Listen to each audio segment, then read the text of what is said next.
Being a therapist didn't exempt me from real life problems, right? So I still had to experience the things that anybody would have gone through, right? Child or not. When women have children, it's all about the baby. So many people focus on like, oh, look at this cute little baby. But you have to show up for the mom too. Give her the space to truly be herself. What do you need in this moment? What are you struggling with? And kind of allow for, just be that listening ear for them and show up with whatever it is that they're asking. My clients leave and they're like, girl, I didn't expect you to snatch my edges today.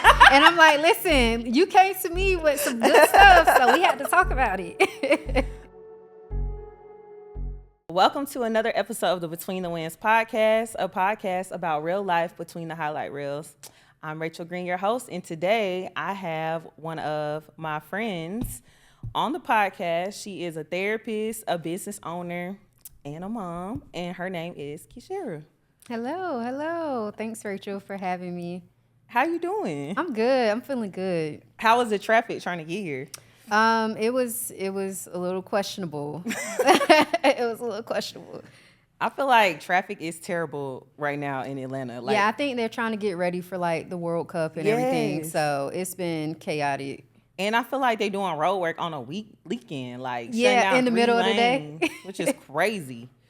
But tell the people like what you do. Like, what do you do for a living? Okay, so I'm Keshara. I'm a mom of all things, right? So in that, I'm a nurse, I'm a teacher, I'm all the things. But by trade, I'm a therapist. So I focus on women's mental health, specifically really just focusing on motherhood, life transitions, mood disorders, so anxiety, depression, and just helping women just kind of transition out of survival mode and figure out what that looks like for them into something a little bit more sustainable.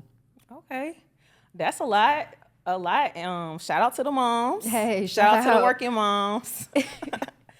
I give it y'all's props because it's hard running a business. I can't imagine when you have like kids, but y'all do it very well. So, how old are your kids?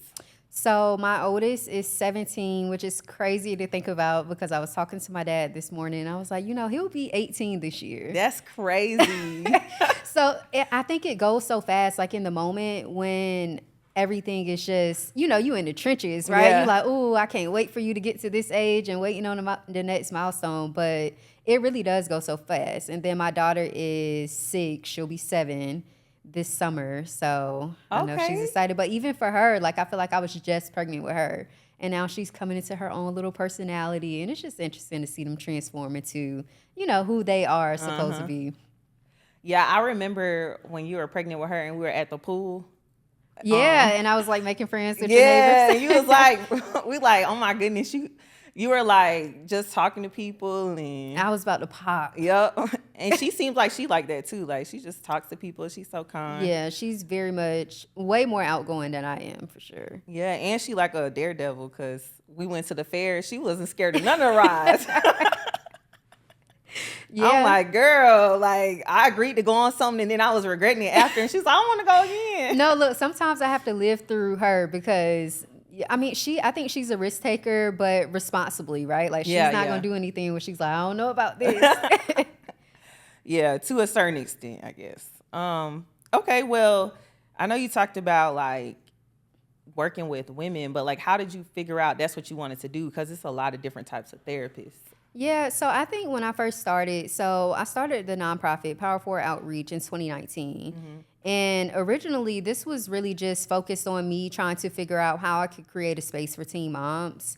And I didn't know what it would look like, right? So a lot of times we just kind of learn as we go. And there were a lot of transitions in that process. So in 2024 is when I started the practice, Power 4 Therapy and Wellness.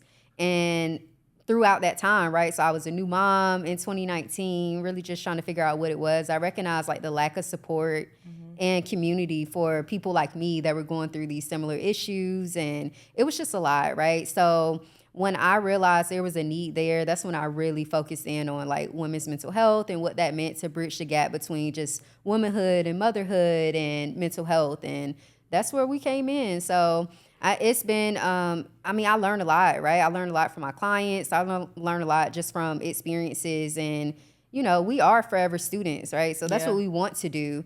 But it's been an interesting journey. But I'm so grateful. I'm so grateful for the space that I'm in and for my clients for just allowing them to kind of come in and be vulnerable with me and let me into their lives. And then you mentioned teen moms. So how many teen moms do you think you've been able to help so far? I don't know. I haven't even tracked the numbers in a while. So the transition from Power Forward Outreach, we had to pivot a little bit because thankfully the teen pregnancy rate has gone down a lot. So we haven't had as many as what, I expected kind of coming into it. And that's where that shift came in. But we did, I don't know, I would say maybe 200 moms in the first 2 years. Wow, that's amazing. Especially for like our give back. And, we try to give back to them every year. But I'm noticing now that thankfully we aren't having these problems, and that's a good thing to have. So we really just shifted to the focus to like mentorship for just teens because teen pregnancy prevention is still going to be something that's really important right now. So I can't say the exact number, but it's been a good amount. So I think we're the generation, or not think, but I know we're the generation where Teen Mom, 16 and Pregnant came out. And I know that they said that those shows have helped decrease the amount of teen pregnancies. Like, would you like agree with that? Yeah, I think so. I think it was interesting because I was actually pregnant at the same time like those moms were. So to see, their kids grow up alongside of mine, I think it did help. It showed a lot of the struggles, but some of the things you really just will not know until you're actually in it. I think it did kind of glorify some of the other parts of, these moms, they became, they rich got and famous, rich. And so that part of it, I don't know, right? Because if you see them now, they all have these big houses and nice cars. And they have podcasts too. Like a lot of them invested in podcasts and different businesses. Exactly. So I think it was great in certain aspects, but I don't think it showed like the real of what a mom without support especially could have to kind of go through and experience. What for people who might like know someone that's a teen mom or even like 19, 20, like that's still young. Yeah. Like what does that look like when you don't have support, and how can they be supportive to those people? Because they might not know, like I don't have kids, but I've learned how to support my friends with kids. Yeah. But, like what's some things they can do? I think community is so important, right? So a lot of times when it doesn't matter the age, but when women have children, it's all about the baby. So many people focus on like, oh, look at this cute little baby. But you have to show up for the mom too, because a lot of times we feel guilty, right? We feel guilty for not being happy all the time and not smiling through the moments that we feel is, it is a big blessing, right? Like this is something that is, it's a blessing to be able to experience, but that doesn't take away from the struggle of it. So show up for the mom, ask her what she needs, what does she want, and, give her the space to truly be herself. What do you need in this moment? What are you struggling with? And kind of allow for, just be that listening ear for them and show up with whatever it is that they're asking.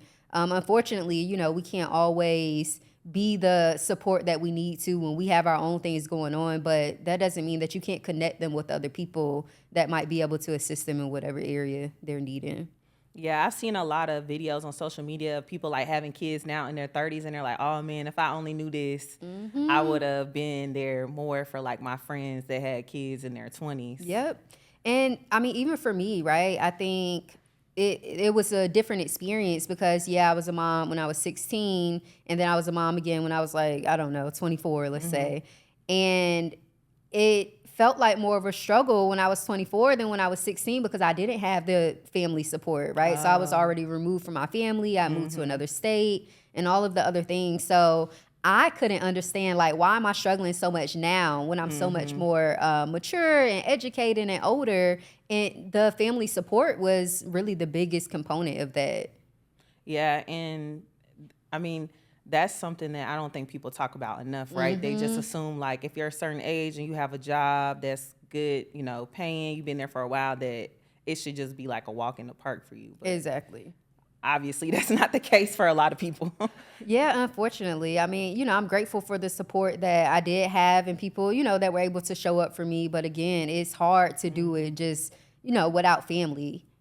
Yeah.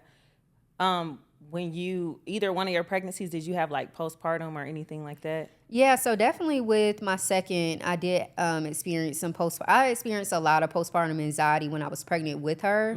And I came into some depressive moments, but I think it was a combination of the pandemic happening because I had her 2019. And then shortly after, Everything the world shut shut down. It was just isolation from everybody, right? So I think it's a double-edged sword because I had that opportunity to experience a lot of those first like milestones and moments with her. But the isolation, I think, is what really got me. So I wasn't really, I had to leave my job because the daycare shut down. So I didn't have anybody to watch her. So I was home with her. And I'm like, okay, well, I need some adult interaction here. Yeah. Yeah, I remember during COVID when everybody was trying to figure out childcare, and it seemed like some jobs were a little more easier to deal with and some just almost didn't really care, unfortunately.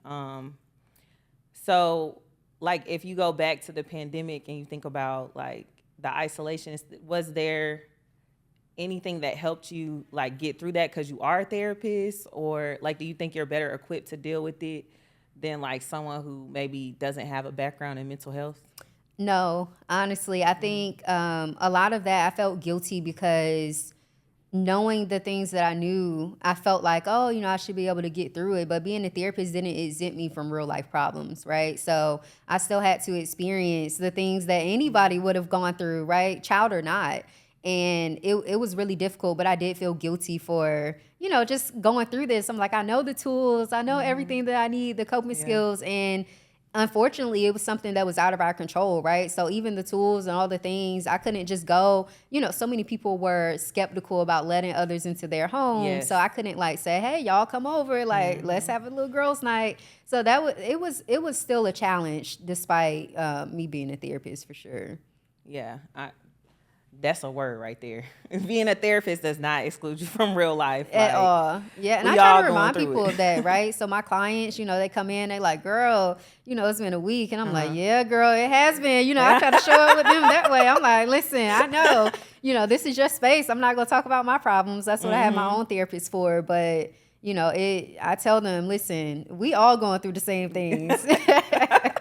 What's some tips you recommend for somebody that's looking for a therapist? Because I know you just say you have your own therapist, but like, how can they figure out what therapist works for them, this person's credentials, like someone who doesn't know anything, but they want to get into therapy? Yeah, I mean, so utilize those free consultations, right? I tell everybody, you aren't stuck with the therapist when you decide to go in for the intake. So you can scope them out, see if the vibe fits, because that's really important, right? It's no different from if you were to choose a hairstylist or a doctor, right? If you don't like them, then you aren't going to continue to go to them because, you're there for a reason. So when you're looking, I mean, read through their bios, be okay with asking questions.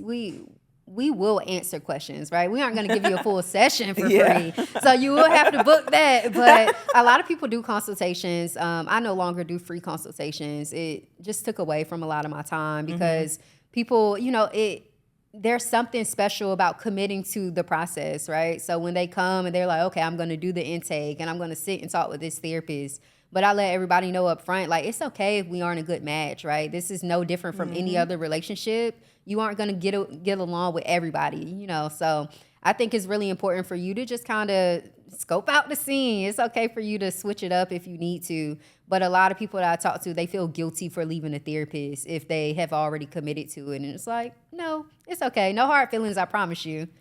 Well, I think it's good that you reassure them that it's no hard feelings because you kind of already did the work on the front end so that they don't even have to, like, tell you, hey, I feel like if it's already been addressed, like, hey, if at any time this isn't working for you, it's not going to hurt my feelings. It makes it easier for them to tell you if they do want to leave, or maybe they just already have gotten what they need at that point and they don't need to do it anymore right now. Yeah, exactly. And I always tell them, like, if you feel like you aren't getting something, it's okay for us to communicate through that. But don't just feel like you are missing, your experience. This is for you. I'm here just kind of guide you along the way because this is your life that you have to live. I don't know anything outside of what you tell me. So I think that's really important too. And, I think it kind of opens the door for them to just kind of keep it real. But I tell them, listen, I'm not here to tell you what you want to hear. I'm going to keep it real. And if that's the type of therapist I am. So if you don't want that type of therapist, then I can send you some referrals, because I'm not here to just tell you what you want to hear. I'm here to hold you accountable and ultimately to make your life better, right? That's what you're here for. But I also think that's your personality too. Yeah. Like, even in college, like, you're like very like clear. This is what it is. Like, it's not like, you're not gonna make up something. Like, I mean, you're not gonna say it in a mean way. It's a way it could be said. But like, if you're looking for that type of therapist, then that's a good trait to have, because and I think it might actually save you money, because you don't have to sit through 10 sessions to get your answer. Like, or whatever it is that you need to hear. You can just hear it up front by being honest. Yeah, but I do ask them, like, what is it that you're looking for when you're coming into this space, so I can have an understanding. And I kind of share with them just my therapeutic process and kind of what it looks like. So I do a lot of reassuring up front so that they know kind of what they're getting. But there's a lot of times where my clients leave and they're like, girl, I didn't expect you to snatch my edges today. And I'm like, listen, you came to me with some good stuff, so we had to talk about it. Not edges being snatched. That's so funny. So like, if you're having like a week, you're dealing with your own problems and concerns, and then you have to deal with your clients, like, how do you keep them separate, or like, how do you take time for yourself in that situation? Yeah, that's a lot. I think, especially now, right? There's a lot going on in the world. So again, I'm human. I go through a lot of these same experiences, and I do try to make sure that I'm aware of like what my body is feeling, and, take time for myself. I think that's really important, but I have to compartmentalize, right? I can't bring my issues into the sessions where I'm, people are leaning on me and depending on me for their lives a lot of times, right? So I think I do a good job at that. I show up with high energy all the time. I kind of let them know that this is their space, and I don't want them to feel bad for me having to go through something. So I never bring it up, but I make sure I take time for myself, schedule out rest. I think that's really important. A lot of people feel like they have to work to the point of burnout, and I never try to get to that point.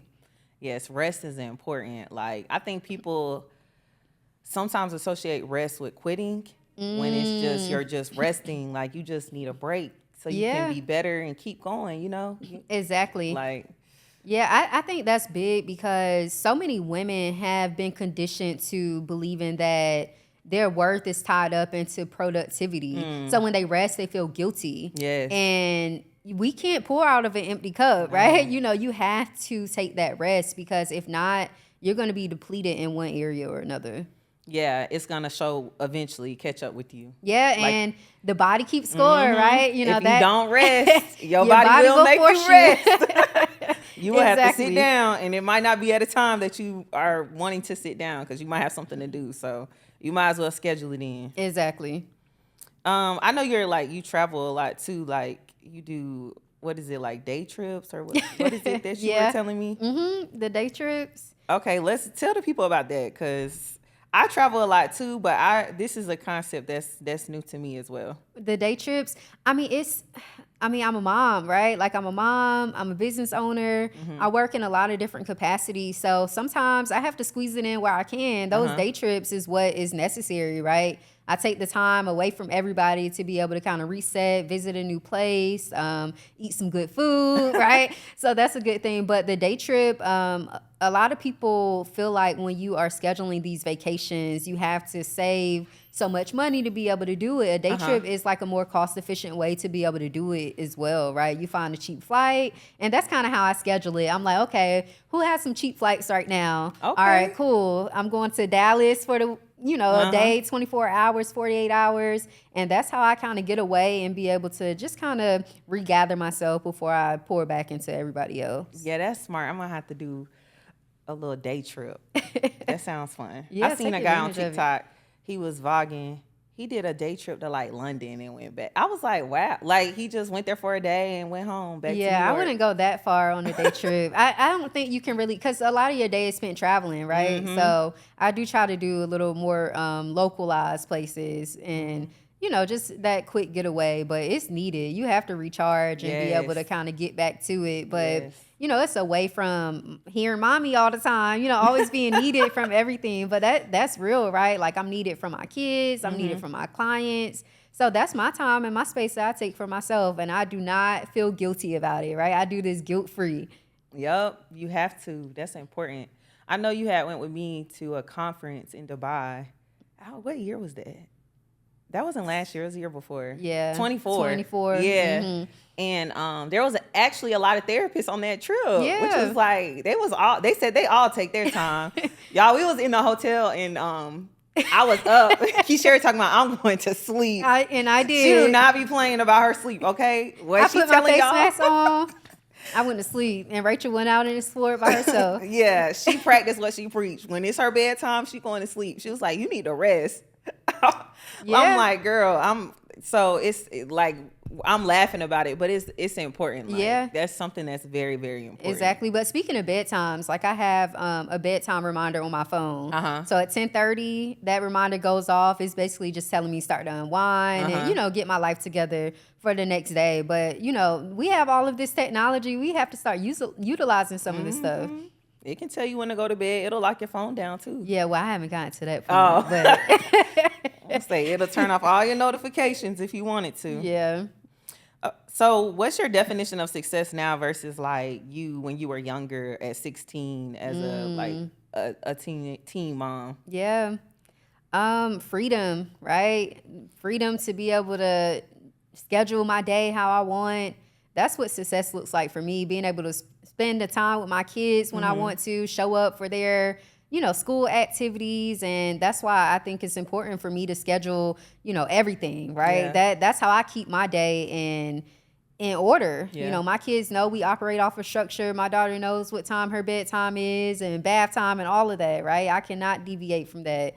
So I think just having the freedom to kind of live life a little bit, right? I don't want to just work and then start over again. And that's not a life that I want to live. So being successful is being able to kind of schedule what it is that I want to do when I want to do it, work, change some lives, and then start over again, but refresh and not depleted. Yeah. And how does that differ to what you thought it was at 16? At 16, I didn't know. Like, honestly, like, I knew I wanted to make it out of the hood, right? Like, I knew for me and my son, I wanted better for us. I knew what I put myself through, right? So I think I was a product of the environment, but I can't take away from the accountability I had to take from knowing right from wrong at that time. But I didn't really know what success meant. Like, I just know I wanted different than what I was currently experiencing. But I was operating in survival mode at that time. A lot of that I don't even remember, honestly. I just, I had that little big kid, little boy depending on me, and I knew I wanted better for him.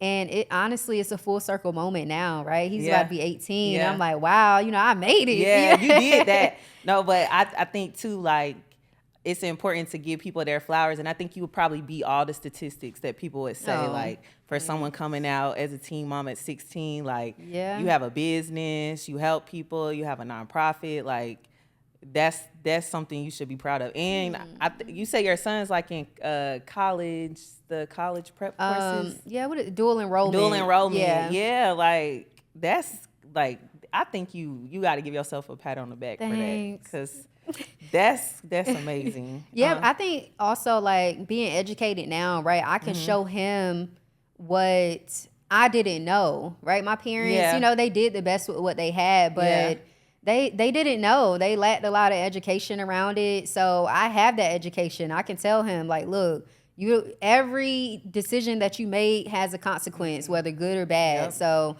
you have to think more into the future. You can't just think about the present.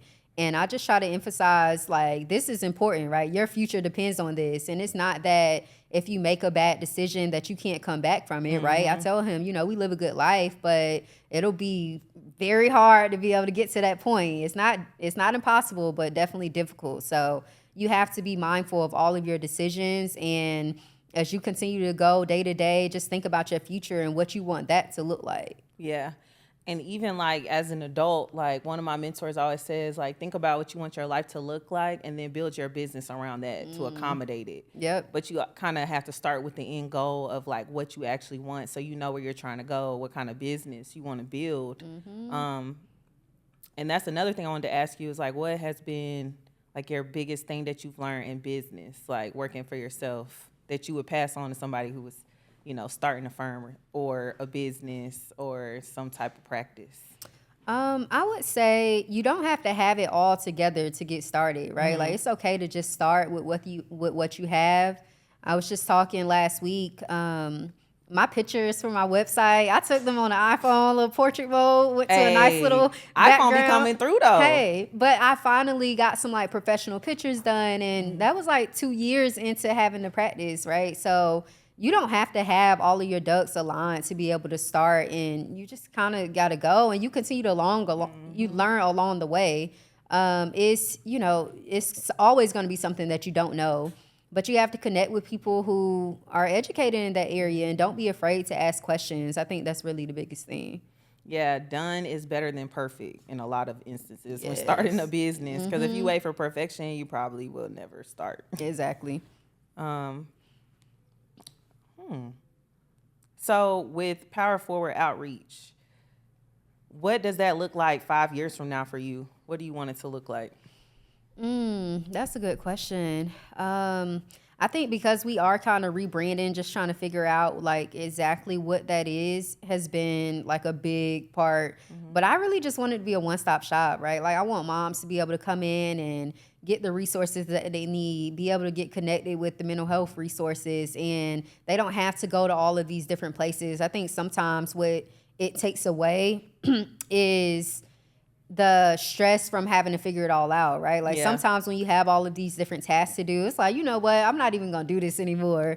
But it's like, okay, let me help you. What do you need, and how can I connect you with exactly what it is that you're needing? So being a one-stop shop for a lot of the women, not just moms, right? And I try to emphasize like we help other women, not just moms, because at some point you may or may not be a mother, right? But we want to be able to set you up for success in all of those areas.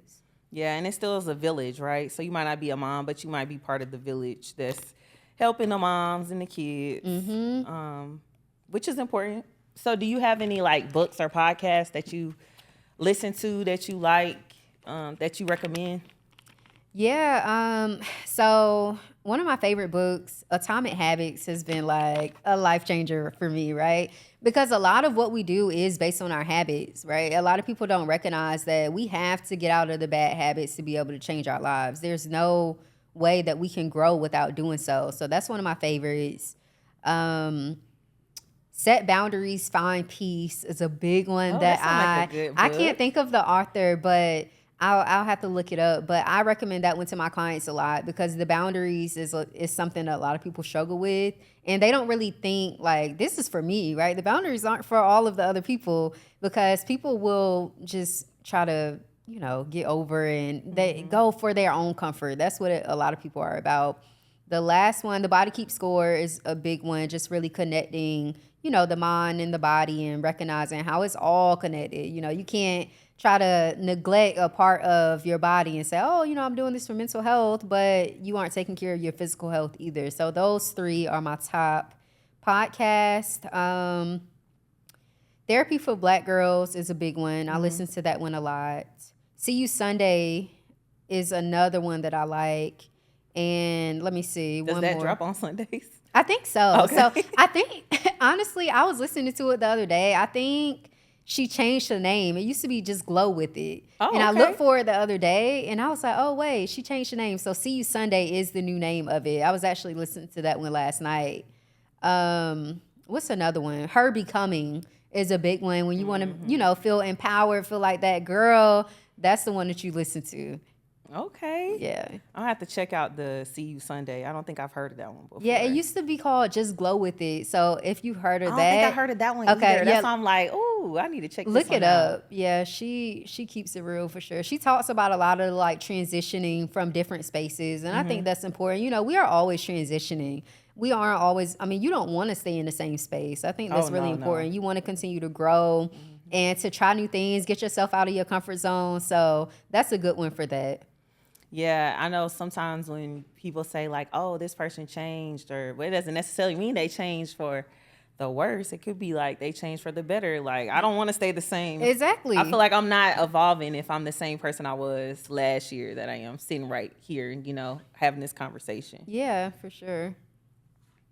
All right. Well, do you have any life lessons that you would give from like just being a mom? Like for moms, like I know there's times where it seems like there's so much advice on the internet about how to parent, and I see that, and I don't even have kids. Like, what's the advice you would give someone that's like, oh, they're a new mom and they're trying to figure out like life with a kid, but they also don't know where to take advice from? Stay off the internet.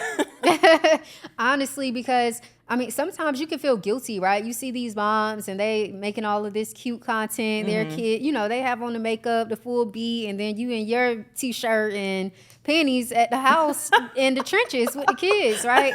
So sometimes you feel guilty about like, oh, this mom looks like she has it all together. Nobody has it all together, right? So we have to recognize that social media is like fabricated, right? A lot of people are only going to put the good parts. There are some moms who are like, oh, look at what this is. And I tried to do that for a period of time where I show like the real, my kid is crying. I'm about to cry with her at this point, right? So you have to kind of it's important to take what you need from the internet when it comes to social media and motherhood. Tap into your village. These are going to be the people that help you behind the scenes. This is the people that you lean on when you need a break, and you can say like, hey, this phase, like I'm struggling. I don't like this phase, without feeling guilty about it, right? Without feeling the judgment. Because a lot of times I think moms just feel judged. We are so equipped to just continuing to be on go all the time. And it's like, no, you can't feed these babies these negative habits. Yeah. We cannot do that because they do subconsciously pick up on what the mother is experiencing. A lot of times the mom is the primary caretaker.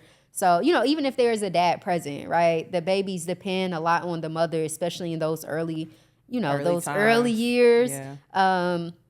So kids pick up on that. You really just have to set a good example, figure out what it is that you want your kids to remember you as, right? When they say, oh, I remember my mom doing this, do you want them to say, oh, she was happy and she played games with us? Or do you want them to remember you, tired and burnt out? So that's really important to take away. And just know that nobody has it all together. It's okay to ask for help. Don't be afraid. Don't feel guilty. Don't feel like you're going to be judged. The world was always meant to have community. And I think especially our generation, because we work and our parents are a little bit younger than what their grandparents were. So we don't always have the grandparents to drop the kids off because they outside too. The grandparents outside with us. The grandparents is outside a lot of times. So, just don't be afraid to build your own community. I think that's a big part of it as well. When my daughter was younger, I built that community. Yeah. I was looking for like-minded women who were, mothers, young mothers, married, to be able to kind of just know what it was to go through what I was going through. And I found that, and I was really thankful for it at that time. So whatever it is, whatever that looks like for you, then that's what, if you're a single mom, look for other single moms. Y'all might have to say, hey, today y'all are going to get the kids and I'm going out to take some time for myself. And y'all just kind of do that each week, and whatever it is that you need, you ask for it. Yeah, I know you mentioned the community, and I've been around some of your friends that you met in that community, but maybe like explain how you met them for other people. Because I know that was like really helpful, and I've talked to your friends and they were like that was a good way for them to meet community as well that they needed at that time.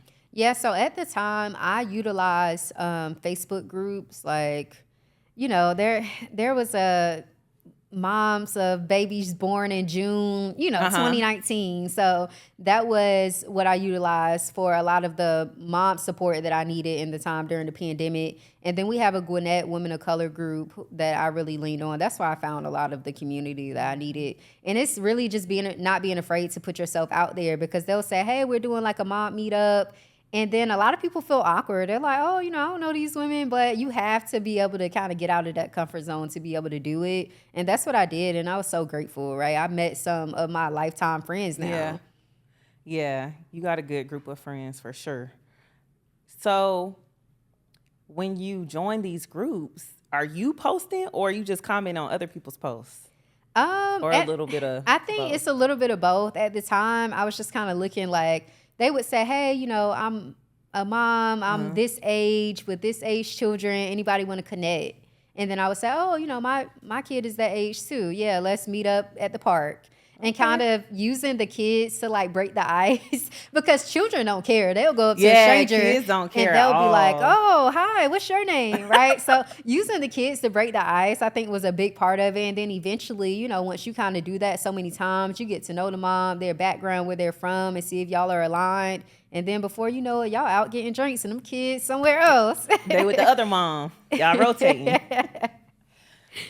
Well, I appreciate you coming on the podcast. I definitely think that there's maybe like another episode we could do just on like therapy and things like that, because that is like a whole different thing world in itself. Like, so we didn't even get to touch any of that. And I know momming that could be a whole episode in itself as well. But I definitely appreciate you coming on. If you could just give the people like your socials or how they can find you, or maybe if they want to see if they can work with you, so that they can have it, and we'll put it in the show notes as well. Okay. Yeah. So the private practice and nonprofit social media is Power Forward Wellness on Instagram, Power Forward Outreach on Facebook. My personal is The Good Life, Goode. So The Good Life with the E at the end of good. The Good Life. It Welcome feels to the like Good Life. Keshara. Hey. With 2 underscores at the end. So The Good Life, Power Forward Wellness. You can find me on Instagram. My website is powerforwardwellness.com. So if anybody's interested in any services to kind of see what it's about, if you want to try therapy for the first time, please feel free to reach out. I'll respond to all of my emails and requests. Okay. Well, y'all heard her. She responds to all her emails and requests, but don't expect a email to, right away. Give her some time to read give me it. some time. Give me some time. Now, I'm pretty good about responding to my emails, so I try to keep up with that. I have it on my phone. I have it, everywhere. So definitely reach out if you guys need support. Or if you just have any questions, feel free to send me a DM. I'll, within reason, I'll answer some DMs, right? All right. Well, that is a wrap on the Between the Winds podcast episode with Keshara. We would love if you guys would like, subscribe, comment, and we'll see y'all on the next episode.